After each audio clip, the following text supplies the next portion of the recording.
Brian, I'm thrilled that you can join us today. Thank you so much for taking time out. Oh, it's great to be here, John. Thank you for having me. And someone once said to me, like, I get a bit worried that you think I'm an expert. Someone once said to me that an X is a has-been and a spurt is a drip under pressure. So I'm kind of like a little bit. Hopefully we can learn some stuff together today. But yeah, no, great to be here. Yeah, great, awesome.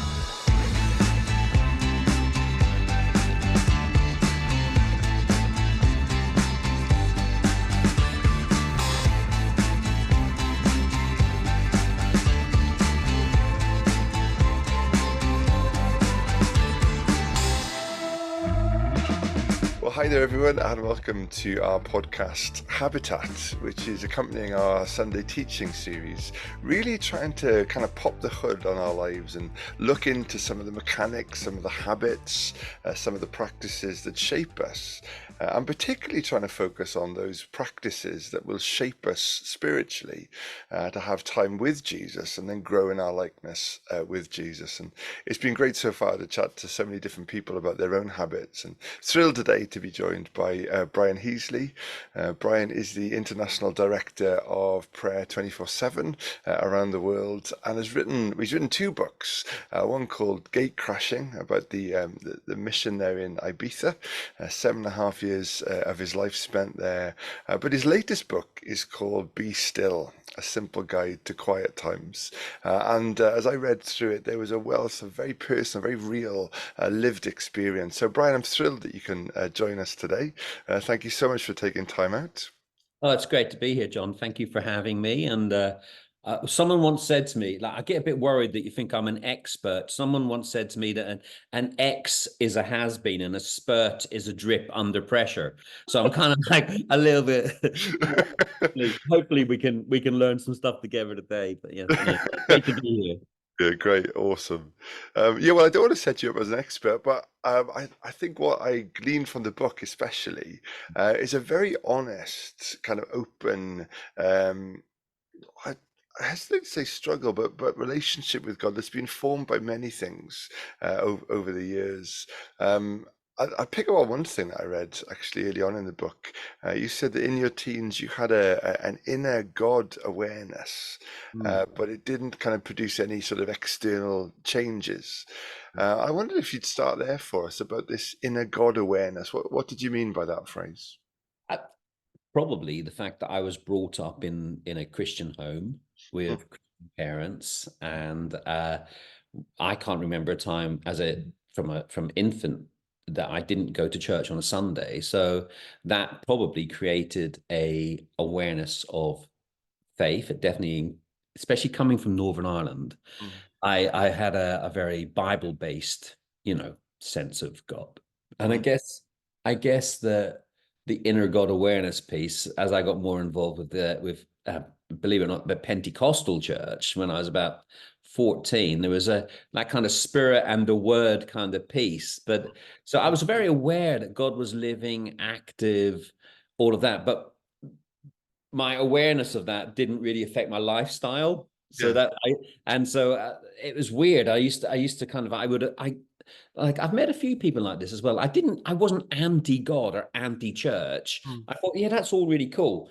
I have an awareness of it, but I want to live this life. And so I was living one life, so it was these kind of two the duality that I guess most people experience at mm, some point where you think, is does my life live up to my faith? And probably didn't articulate it like that when I was 18, but mm. looking back, I see what I was going through.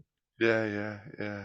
And so, what do you think it was that really helped you to move deeper than that and move beyond that, but from this sort of awareness that God is there to that sort of living faith in Him? I think, well, obviously, well, not obviously, but I went through a few trials. Mm, Obviously, my mother passed away when I was 11. I was expelled from sixth form college. I went to prison a few times. mm, I was in and out. I was homeless.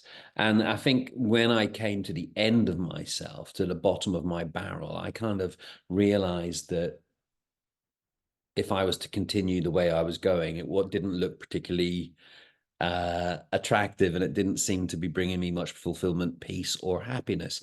Mm, So at that point, I decided I would reach out properly. And I remember praying in my probation hostel and saying, Lord, I'd love to give you my life, you mm, know. mm, Weirdly, I always thought I was saved. So, there was that sense of, but I actually want to give my life to you.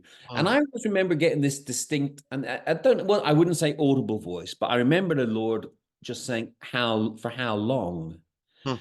And because I think I'd had that whole like respond at a meeting Yeah. on Saturday or Sunday, and then Monday morning kind of I was just a bit emotional. So this time I felt the Lord say, for how long? And it was in that where I made this choice for the rest of my life. Mm, mm, Um, and then I made some choices about how I would, outwork that. And so I moved away from one area. I had some strong discipleship, and I built some daily practices into my life. I didn't like sit down and think I need to build in daily practices. I just thought, right, I'm a Christian. I should mm, read the Bible every day. I should pray every day. I mm, should, be generous. I should be kind. And I started to try and do that on a regular basis. And so mm. yeah, that's how it began. Mm, mm. And so for you now, kind of years later, Mm. I guess for a lot of us, there's sort of a honeymoon period, kind of in faith, where there's that love of God's word, that hunger to learn more. I guess you're sort of beyond that now, and in a different sort of season of life. And so, what do your habits look like for you now? As a man who doesn't have children living at home anymore, it's a very tranquil early morning existence Mm, when I'm not traveling. It's my daily practices would be one of reflection and reading and prayer in the morning. mm, I'm not brilliant in the evening. I can do it, but I don't beat myself up. For me, that I know some of the monastics and some of the traditions love that kind of rhythm of mm, 3 times a day, all of that. I'm really happy with one good time a day, mm, mm, and so that works for me. I do know friends who the evening works better and all of that, but for me, it's a sit down, it's a cup of coffee, mm, it's get in your chair, sit mm, in that chair. I have some prayer beads, I have my Bible, I have my journal, mm. and I just tend to see where I go with that. Yeah. Really, Yeah. And tell me a little bit about the journaling, because that seems to have been something that's stayed with you a long time. yeah. If we were to pause 2 seconds, I could just move over and grab all of that stuff. Is Yeah, that yeah, a that'd be great, of Hey, give course. me one, just give me 1 second. I'll just grab it. It's just here. No And problem. I was gonna take you over to my chair, but I didn't want to. I don't know. It just feels like it's my chair, and it's not. It's not the place to do podcasts from. But it's only in the corner of this room. Yeah, So, yeah, yeah. but yeah, I mean, for me, I'm journaling Mm, nearly every day. I get through journals. People give me journals. mm, mm. This is a good one. It's kind of got a goal. That's good from it's good London. I don't. Anyway, yeah. So that's Always so. shine on it. I think for me, I'm not like I always felt journaling was probably, oh, I'm not really a kind of journaling kind of person. I'm more of a, oh, nuts and bolts. Why would I want to write about my feelings and all that kind of stuff? But actually, it's been incredibly helpful. Mm, It's a good way for me to process, a good way for me to think. I mm, don't write. I write as if I'm writing to God most of the time. mm, mm, I write anything that I want that I'm thinking about. I don't necessarily feel I have to, be filtered in my writing because no one's ever really going to read it other than God, and God knows what we think anyway. I mm, write a page, or I write, some days I just draw a picture or just write one word. mm. And there are days where I don't journal at all. So I just found that there's two things it's helpful for. One is it helps me in prayer, Mm, but also it helps me in gratitude and it helps me in reflection. So that's three things actually. mm. So I look back and I see, God, you were with me during this time. Yes. Also, it helps me live a reflective, when have I been thinking this before? When have I been feeling this way before? I look back in my journals, think, oh yeah, I remember. And it gives me strength, and it's really good as well. Like once a year I go through my journal and see the journey the Lord has Mm, taken me through the year. So it's just a helpful tool for me I'm an external processor. mm. mm. But journaling in many ways kind of helps a bit of that external process for me. Yeah. Yeah, yeah. I loved what you were saying about being able to look back and see Mm. the journey, because I think apart from major moments, many of us aren't very good at that, at seeing the way the Lord leads us, and very often it's discerning the voice of God and the will of God. Looking back is really important to that, to see those sort of breadcrumbs along the way. So I can imagine that would be really, really helpful for that. I would be like, I'd read a Bible verse and I'd write the Bible verse in my journal, and then someone would preach on Sunday and they'd mention the Bible verse, and I'd be like, whoa, and I'd write that down. And then, during the week, someone else would mention said Bible verse, and I'd be thinking, there's a pattern here. And Yeah, I yeah, pick that up in my journal, and then I can just write some more on it. mm, And because I don't think God's frightened of repetition, by the way. I know that He doesn't just give us one shot at hearing Him. mm, And for me, a journal helps me pick up, like you say, the threads of His word, the scent of His direction, all of that. It kind of comes. I don't tend to get massive Pauline or Johann kind of revelation where it's like I'm lifted up to third heaven. It comes in drips and drabs for me, and it's often blurry, and I'm mm. unsure. So the more I can write down and all of that, that's super helpful for me. Yeah, yeah, yeah. There's something so gracious in the way the Lord speaks to us, isn't there? Because Mm. if there's anybody that should never have to repeat himself, Yeah. it's him. But you're so right in saying he doesn't mind, repetition, and he knows how we're made, doesn't he? And all those human experiences of questioning and doubting and forgetting and going back on ourselves, and yeah, he's so gracious with us in that. My entire devotional life is based on the premise that God's primary expression towards me is a smile. Mm, mm, mm, And so if every time I sit down, I think to myself, God is smiling at me right now, like a grandfather smiling at a child, like me when my son gets off a plane from a long journey, that smile of you know, it for me it works. And yeah. we talk about it in the Bible, may his face shine upon you, it says in Numbers, and another that if you dig into the Hebrew on that, it could also mean smile, not just Mm, shine. mm, And so here we are, fearfully and wonderfully made. His creation, I think Paul says we're his handiwork, but it translates better as his poetry, his masterpiece. And so we sit down with him and he smiles. And that really helps me when it comes even to journaling. I'm like, I'm sure this is relatively unfiltered and I'm like writing it all, but God gets it, mm, mm, loves me. And I guess for us as well, this is the piece for me that I'm thinking about right now as well, is that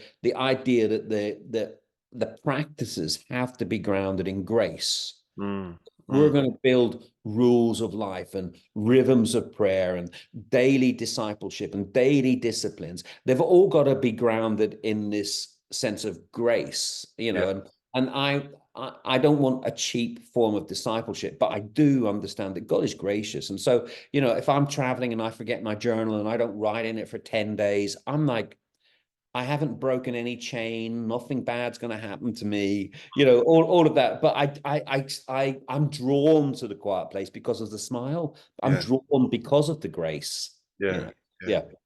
Yeah. And it's wonderful, isn't it, that blessing? Because it is so pictorial. You can't help but imagine, God's face just radiant, with joy and pleasure. And in another part of the book, you write about the imagination in Yeah. prayer, and sometimes we can be nervous around engaging the imagination, and yet, we're seemingly invited into it, aren't we? Imagine the Yeah. story of God. Well, as a man myself from a strong Protestant tradition, where you'd go into the average chapel and it would be a relatively sparse, environment.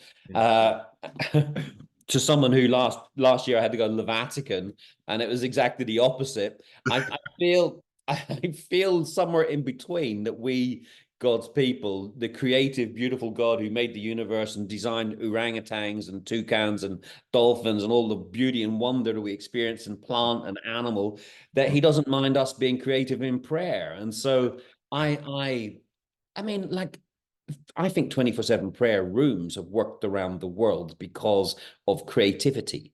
mm, Because we decorate a room that people come into, and they're like, oh, I could paint my prayer, I could write my prayer, I could sit in front of a candle, and I think there's a rediscovery amongst the Protestant tradition around some of the imagery that was actually originally just meant to be helpful, not idolatrous. You know, yes. Yeah. we don't worship the image, but the image should point toward. We're not involved in some sort of weird form of pantheism, but actually the image points towards God. So I'm very much about creativity in prayer, because I think we are creative beings. We have multiple senses. You Yeah. know, we talk about, like, may the prayers, the prayers of the saint being like sweet smelling incense. When do we introduce smell into prayer? I don't know, but or we sing we don't mind singing. Now, singing is a form of prayer.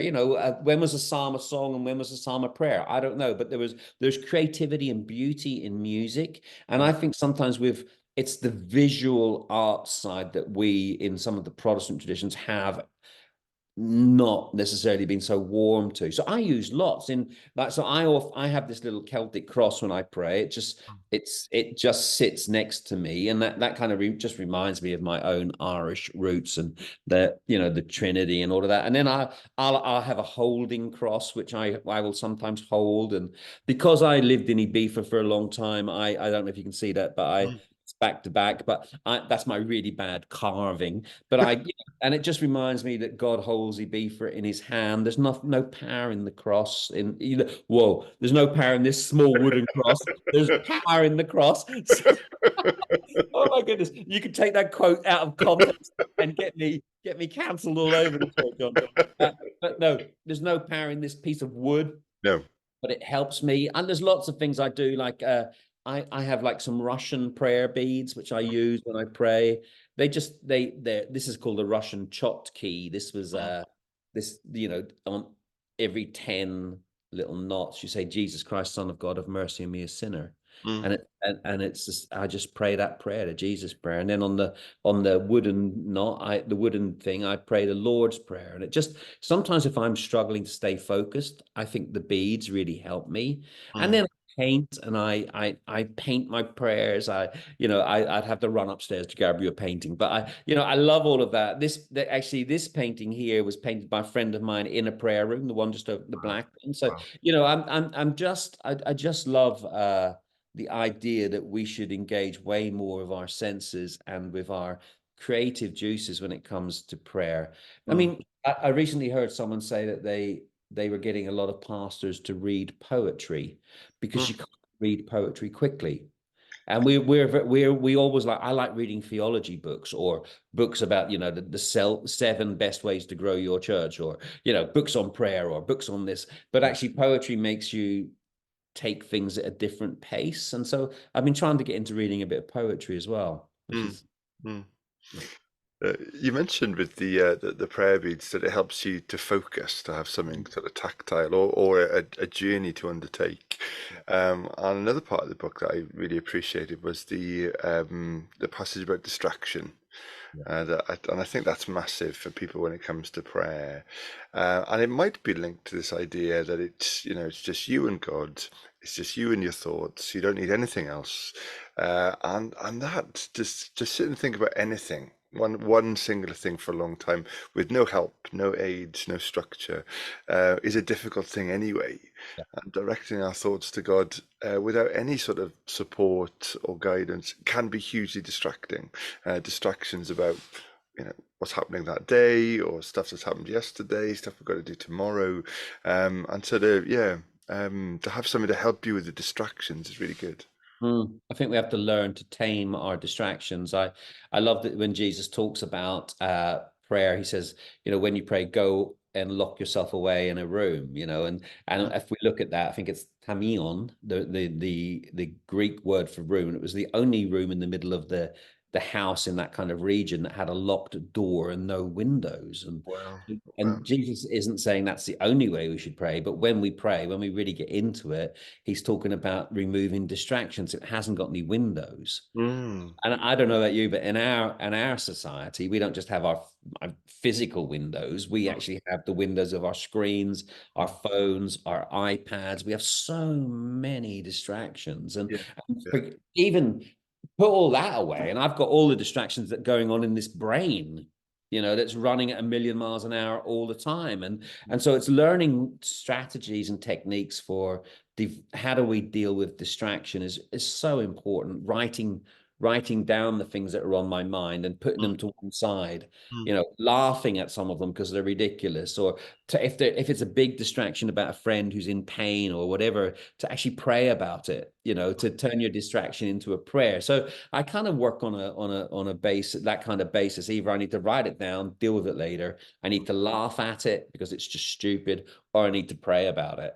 Yeah. And it doesn't always work, but for me, the holding things really helps me stay in the moment. When I'm holding this cross, I'm thinking about Ibiza. I don't get distracted. I've got this kind of beautiful pununal, which comes from New Zealand, and Mm. stone. It's got 24/7 prayers logo carved in it. And Mm. if I'm praying for New Zealand, we have 24/7 prayer in New Zealand. I'll hold this, and it helps me stay focused. Mm. So there's and the Bible helps, and there's so many things out there to help with focus, but it is a constant battle. Someone said to me, will you ever get to a stage where you're not distracted? I honestly think no. Mm. I want to just set anybody free. If you get distracted, it happens to everybody. Actually, the reason St. Anthony developed what this Russian Chotki, he was a great saint, was because he got distracted in prayer. Mm. So Mm. so it's nothing unusual to be distracted. It happens to us all, but it's learning to deal with that, to tame it, to control it. Yeah, yeah, definitely, definitely.